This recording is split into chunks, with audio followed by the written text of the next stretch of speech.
Do you want to know how you can log into your Evolution Payroll account? If yes, then this video is for you. Hello and welcome to How to Log In. It's your host back again with yet another interesting tutorial video.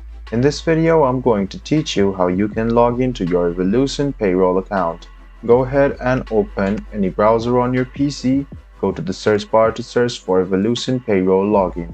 Click on the first link which appears on your screen. It will take you to the official login portal of Evolution Payroll.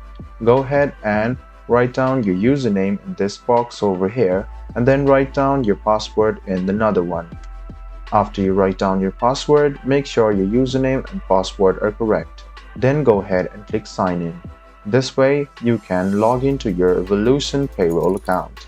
If in case you have forgotten your password and want to recover it, this is the link for you to follow. You can write down your email address and Evolution Payroll will send you a mail and you can reset your mail by clicking on that link.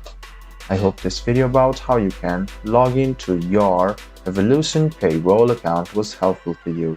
If you still have any kind of confusion, please do mention us on the comment section down below. Like the video, subscribe to the channel and do hit the bell button for more.